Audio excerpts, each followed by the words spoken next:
Assalamualaikum warahmatullahi wabarakatuh. 2 hari Alif membersamai guru-guru di Lampung Selatan, tepatnya di Sido Mulya. Sido Mulyo. Bukan Sido Mulya kan? Ya, Sido Mulyo. Bersama dengan saya Ustadz Agus. Beliau alumni dari Universitas Pendidikan Indonesia Bandung. Secara khusus beliau lulus Fakultas Pendidikan jurusan pendidikan khusus. Pendidikan Khusus. Ustadz, Ya. hal apa yang antum dapatkan yang memang tidak didapatkan di bangku kuliah dalam sesi 2 hari kemarin ini, Ya. kurang lebih? Kalau saya sendiri sih karena backgroundnya pendidikan khusus ya Ustadz Iya. ya, lebih ke bagaimana mengintegrasikan bagaimana dalam terapi itu ya bisa kita kaitkan dengan hal ilmu agama, khususnya agama Islam kan kita Iya. sebagai muslim itu.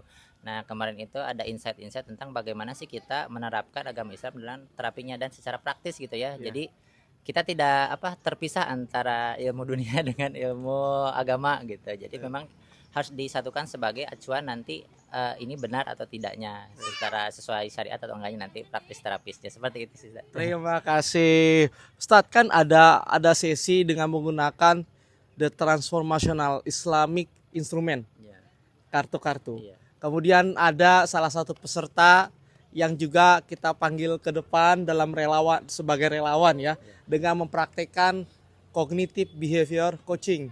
Ya, apa insight yang bisa Ustadz ambil tuh dalam sesi coaching di praktek coaching dan apa ya, konseling ya, Iya. konseling, tapi kita nggak menekan konseling, tapi itu coaching sebenarnya, Iya. karena kan beda pendekatannya, beda pertanyaannya berbeda. Apa insight yang bisa Ustadz berikan Iya. dalam sesi itu? Oke. Kalau dari kemarin sih sangat menarik ya Ustaz ya.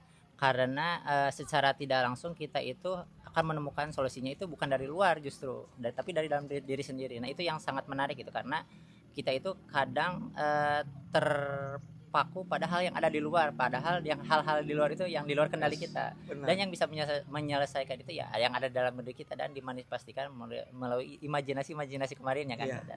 Jadi ya bagaimana respon kita terhadap penerimaan dari hal luar, bukan bagaimana dari kita untuk mengeluarkannya gitu. Yes, benar sekali. Itulah yang membedakan pendekatan konseling dan pendekatan coaching. Iya. Biasanya kalau konseling kan advice, Iya, memberikan saran.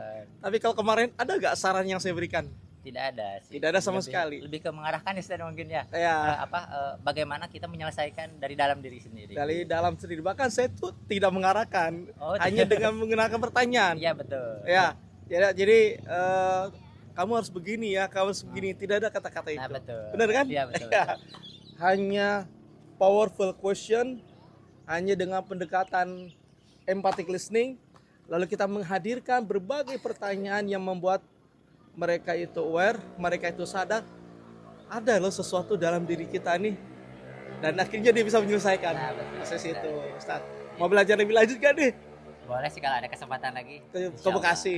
Siap insya Allah. Kalau Khusus ada buat waktu. Agung nih, Ustaz. Siap. Terima kasih sama semua ya, Ustaz, makasih ya. Jazakallah khair, Ustaz ya. Yuk. Assalamualaikum warahmatullahi wabarakatuh.